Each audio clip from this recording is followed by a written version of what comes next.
Hello student, आपके अपने YouTube channel board exam point में आप सभी का स्वागत है। क्लास 10 के सामाजिक विज्ञान का हम प्रीवियस ईयर क्वेश्चन को सॉल्व कराएंगे।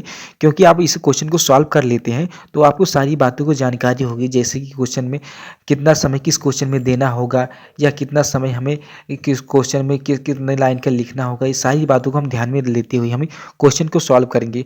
और बहुत सी चैनल में दिया गया है कि बताते हैं कि ये पेपर लीक हो गया, ये इससे हो गया, ये वैसे सब बकवास बता रहे हैं। सारी अपने व्यूज के चक्कर में रहते हैं, सारी सब बच्चों को गुमराह करते हैं। और हमारा ये काम है कि हम बच्चों को सही गाइडेंस देना, यानी सही दिशा दिखाने के लिए हम इस वीडियो को बना रहे हैं। तो हमारा सबसे पहले काम क्या करना होगा, पेपर में पहले अपना अनुक्रमांक लिखना होगा, उसके बाद में हमें अपना नाम लिखना होगा और पेपर का कोड जो हमारा 825 CW है। और हमें पेपर बोर्ड एग्जाम में 3 घंटा 15 मिनट मिलता है। और 15 मिनट जो हमारा होता है वो हमें पढ़ने के लिए दिया जाता है, और 3 घंटा जो हमारा होता है उसे हमें क्वेश्चन को सॉल्व करने के लिए दिया जाता है। और हमारा जो एक बोर्ड एग्जाम में पेपर होता है ये 70 नंबर का होता है, और 30 नंबर जोड़ दिया जाता है प्रैक्टिकल का, यानी कि 100 नंबर का हमारा हो जाता है। ठीक है। और इस पेपर में हमें 2 खंड दिया गया, खंड आ दिया गया और खंड बा। खंड आ में हमें 20 बहुविकल्पीय प्रश्न दिया गया है, जो 1 नंबर का एक प्रश्न होता है, यानी कि 20 क्वेश्चन है तो 20 नंबर का होगा। ठीक है, ये 20 क्वेश्चन का होगा। और बाकी हमारा जो वर्णनात्मक प्रश्न है वो 50 नंबर का होता है। तो पहले हम क्या करेंगे कि जो हमारा बहुविकल्पीय प्रश्न दिया गया है उसे पहले हम सॉल्व कर लेंगे, और फिर उसके बाद में वर्णनात्मक प्रश्न को सॉल्व करेंगे। हमारा इसमें बहुविकल्पीय प्रश्न है, तो पहले निर्देश को पढ़ लेते हैं।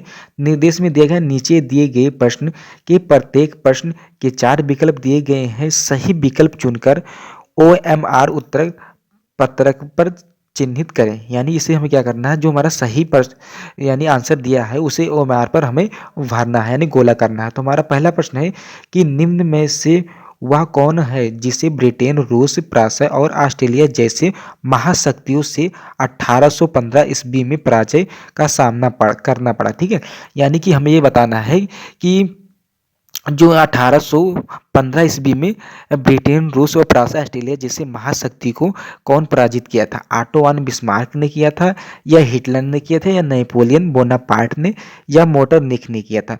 तो ऑप्शन हमारा कौन सा सही हो जाएगा, सी, यानी कि नेपोलियन बोनापार्ट ने किया था। तो ऑप्शन हमारा सी सही हो।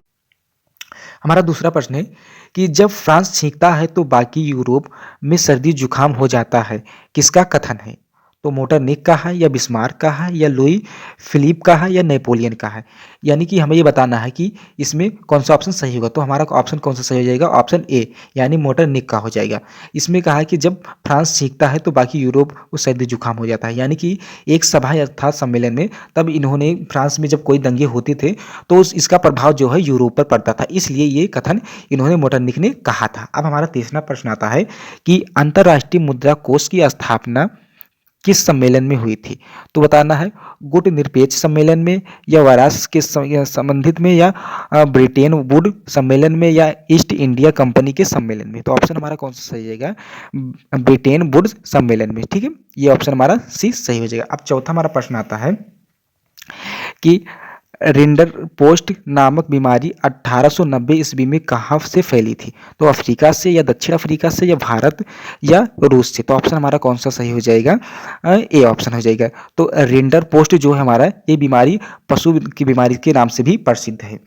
तो ऑप्शन हमारा कौन सा आ जाता है, पांचवा प्रश्न आता है कि स्पिनिंग जेनी मशीन का प्रयोग निम्न में से किस कार्य हेतु किया जाता है। तो कताई की प्रक्रिया तेज करने के लिए, या कपड़ों की धुलाई के लिए, या सुरंग के निर्माण करने के लिए, या मिट्टी की खुदाई के लिए। तो ऑप्शन हमारा ये सही हो जाएगा। ठीक है, अब छठवें प्रश्न को सॉल्व करते हैं।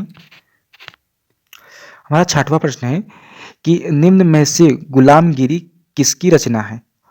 डॉक्टर भीम राव रामजी अंबेडकर, या महात्मा गांधी, या ज्योतिबा फूले, या पंडित मोतीलाल नेहरू। तो ऑप्शन हमारा कौन सा सही हो जाएगा, ज्योतिबा फूले सही हो जाएगा। अब सातवां प्रश्न है हमारा कि भारत का संविधान के किस अनुसूचित में भाषा का उल्लेख किया गया है। तो पहले अनुसूचित में, या तीसरी अनुसूचित में, या 12वीं अनुसूचित में, या 8वीं अनुसूचित में। तो ऑप्शन हमारा कौन सा सही हो जाएगा, डी, यानी कि 8वीं अनुसूचित में। अब हमारा 8वां प्रश्न है कि विश्व का सबसे बड़ा लोकतांत्रिक देश है? तो अमेरिका है, या भारत है, या रूस है, या फ्रांस है? तो ऑप्शन हमारा बी सही हो जाएगा, यानी भारत है। अब हमारा 9वां प्रश्न है कि नारी शक्ति वंदन अधिनियम भारतीय संसद में कब पारित किया गया? 1950 में, या 1914 में, या 1999 में, या 2023 में? तो ऑप्शन हमारा कौन सा सही होगा? डी, यानी 2023 में। अब हमारा 10वां प्रश्न है कि बहुजन समाज पार्टी है, क्षेत्रीय दल है, या राष्ट्रीय दल है, या अल्पसंख्यक का दल है, या महिलाओं की पार्टी है? तो हमारा ये कौन सा हो जाएगा? राष्ट्रीय दल, बी ऑप्शन सही हो जाएगा। अब 10वें प्रश्न को सॉल्व करते हैं। अब हमारा 11वां प्रश्न है कि आर्थिक समृद्धि की कौन सी माप में देश की जनसंख्या को भी शामिल किया गया है? तो राष्ट्रीय आय, या प्रति व्यक्ति आय, या सकल घरेलू उत्पाद, या शुद्ध राष्ट्रीय आय? तो ऑप्शन हमारा कौन सा सही हो जाएगा? बी ऑप्शन, यानी प्रति व्यक्ति आय हो जाएगा। बहुत लोग हमारे क्या कहेंगे, ये सकल घरेलू उत्पाद भी कहेंगे। तो ये देखिए कि अगर ये 100% सही है तो ये हमारा क्या हो जाता है? 90% ये सही माना जाएगा। अगर जब ये ऑप्शन नहीं दिया होता तो ये ऑप्शन सही माना जाता, लेकिन ये दिया है तो इसलिए ये हमारा बी ही ऑप्शन सही होगा। अब हमारा 12वां प्रश्न आता है कि ऑनलाइन फूड डिलीवरी का कार्य किस क्षेत्र का व्यवसाय है? तो प्राथमिक का है, या द्वितीयक का है, या तृतीयक का है, या इनमें से कोई नहीं? तो ये जो ये हमारा फूड डिलीवरी का कार्य होता है, ये तो खाना बनाना का कार्य नहीं होता। ये इसका कार्य ये होता है कि खाना को एक स्थान से दूसरे स्थान तक पहुंचाना, तो इसलिए ये हमारा हो जाता है तृतीयक क्षेत्र के अंदर आता है। अब हमारा 13वां नंबर प्रश्न है कि निम्नलिखित में से कौन सा अनौपचारिक शाखा का स्रोत है? तो मित्र से लिया गया ऋण, या व्यावसायिक बैंक से लिया गया ऋण, या सहकारी समितियों के से लिया गया ऋण, या क्रेडिट कार्ड द्वारा नकद निकासी? तो ऑप्शन हमारा कौन सा सही हो जाएगा? ये ए हो जाएगा, ठीक है, क्योंकि अनौपचारिक शाखा का मतलब होता है कि अपने सगे संबंधियों यानी मित्र से होता है।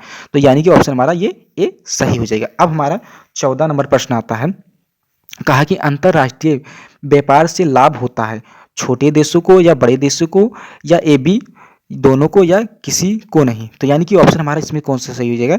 जब किसी राष्ट्रीय व्यापार होता है तो इसमें छोटे बड़े देश सभी शामिल होते हैं, तो उसमें सभी को लाभ होता है, तो इसलिए यहाँ पर दोनों सही हो जाएगा, ए बी दोनों, यानी सी ऑप्शन ये करेक्ट हो जाएगा। अब 15 नंबर प्रश्न है कि उपभोक्ता अदालतें, तो ऑप्शन हमारा ए है कि उपभोक्ता अधिकारों की रक्षा करती है, या अंतर्राष्ट्रीय व्यापारियों को बढ़ावा देती है, या मानवीय अधिकारों की रक्षा करती है, या उद्योगों के बीच की प्रतिस्पर्धा को नियंत्रित करते हैं? तो ऑप्शन हमारा कौन सा सही हो जाएगा? ऑप्शन हमारा ए सही हो जाएगा, ठीक है। अब हमारा 16 नंबर प्रश्न है, कहा है भारत में कुल क्षेत्रफल का कितना हिस्सा पर्वतीय है? तो 40% है, या 30% है, या 27% है, या 16%? तो ऑप्शन हमारा कौन सा सही हो जाएगा? ये डी सही हो जाएगा, यानी 16% हो जाएगा। अब हमारा ऑप्शन हमारा 17 में प्रश्न आता है कि निम्नलिखित में से कौन सा भारत लुप्त अस्तित्व वर्ग में है? यानी एशियाई हाथी, या चीता, या गैंडा, या नीले भेड़? यानी कि इसमें से हमें कौन सा बताना कि कौन सी जाति जो है लुप्त हो गई है? तो यानी कि कई जंगलों में ये निरीक्षण किया गया कि चीता जो है हमें कहीं पर दिखाई नहीं दे, इसलिए जो है ये अस्तित्व यानी लुप्त वर्ग में आता है। तो ये ऑप्शन हमारा कौन सा हो जाएगा? बी हो जाएगा। अब हमारा 18वां नंबर प्रश्न आता है कि निम्नलिखित में से कौन सा मोटे अनाज के उदाहरण नहीं है? तो ये बताना कि कौन सा प्रश्न है जो हमारा जो ऑप्शन है कि मोटे अनाज के उदाहरण नहीं है। तो यानी जौर, ये देखो जौर जो है ये मोटे अनाज है, ये बाजरा भी हमारा क्या है? मोटे अनाज का उदाहरण है।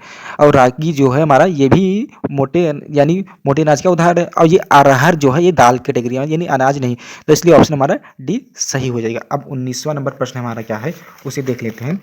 तो 19वां नंबर प्रश्न है हमारा कि सोहन अपने पशु के गोबर से ऊर्जा प्राप्त करने हेतु बायोगैस प्लांट लगाता है, तो ऊर्जा प्राप्त का यह तरीका है तो यानी परंपरागत है, या गैर परंपरागत है, या जुगाड़ू है, या इनमें से कोई नहीं? तो ये हमारा ऑप्शन क्या है? बी सही हो जाएगा, गैर परंपरागत होता है।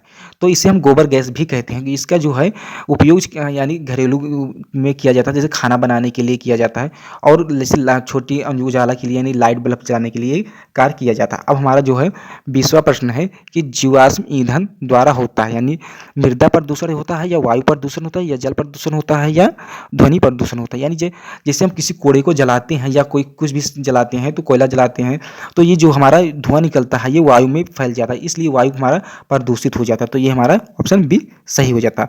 अब हमारा ये अब खंड बा आता है कि निम्न प्रश्नों के उत्तर प्रत्येक लगभग 80 शब्दों में दीजिए। हमें क्या करना है, इसे 80 शब्दों में लिखना। तो हमारा प्रश्न पहला है कि भारतीय अर्थव्यवस्था पर महामंदी के 2 प्रमुख प्रभाव का उल्लेख करें। ठीक है, हमें क्या करना है, इसका उल्लेख करना है।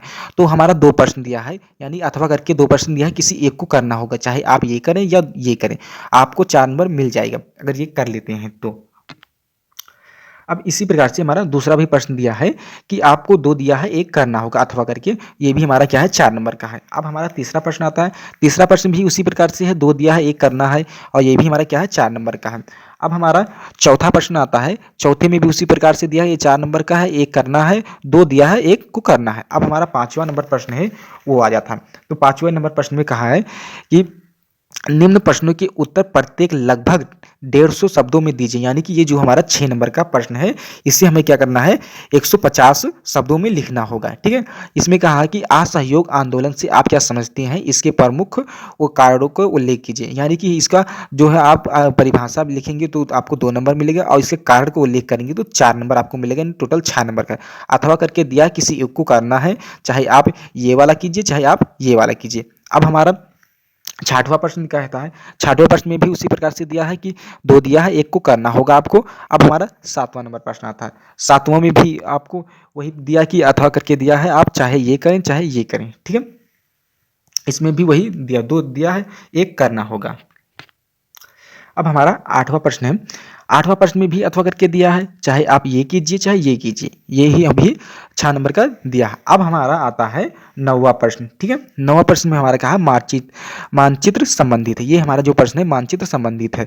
तो निर्देश में क्या कहा है कि प्रश्न संख्या ए, 9 का ए तथा 10वां का बी मानचित्र संबंधित है। इसे हमें क्या करना है, मानचित्र पर करना है। तो हमारा कहा है कि निम्नलिखित स्थानों को भारत के दिए गए रेखा मानचित्र में ये चिन्ह जो है, चिन्ह द्वारा नाम सही दर्शाए, सही नाम तथा अंक स्थान अंक के लिए 1/2 1/2 अंक निर्धारित है। यानी कि इसमें कहा कि आप नाम लिख देते हैं और सही चिन्ह के साथ लिख देते हैं तो आपको 1/2 1/2 का मतलब होता है कि 1 नंबर, यानी 1 नंबर आपको दिया जाएगा। तो ये दिया गया है, इसे मानचित्र पर हमें फिलअप करना होगा। ठीक है, अब हमारा 9वां का बी आया है। तो 9वां का बी में निर्देश क्या दिया है उसे पढ़ लेते हैं। दिए गए भारत के रेखा मानचित्र में निम्नलिखित में को दर्शाइए सही नाम तथा। इसे में क्या करना है, सही नाम तथा रेखा के इस चिन्ह के द्वारा दर्शाना होगा। ये भी हमारा 1/2 नंबर दिया है, यानी कि ये 1 नंबर का ये प्रश्न दिया गया। अब यहाँ पर देखिए कि इसी प्रश्न को कहा है कि केवल दृष्टि बाधित परीक्षार्थियों के लिए मानचित्र कार्य के विकल्प के रूप में दिया गया है। यानी कि ये जो है, हमें जो जिन दृष्टिबद्ध हैं, जैसे उनको दिखाई कम देता है, तो उन्हें क्या करना है, मानचित्र पर नहीं करना है, अपने केवल क्वेश्चन में लिख देना है कि ये इस, जैसे यहाँ पर दिया है क्वेश्चन में हमारा कि किसी जनपद में चोरी चोरा कांड की घटना हुई थी। यानी कि ये बताना है कि किस घटना जनपद में, यानी किस जिले में ये चोरी चोरा कांड हुआ था, वही लिखना होगा, मानचित्र में उन्हें नहीं भरना होगा, तो जो जिन्हें दिखाई नहीं देता है। ठीक है, और जानकारी कैसे लगे तो लाइक करें, वीडियो को लाइक कर दीजिएगा और चैनल को सब्सक्राइब कर दीजिएगा।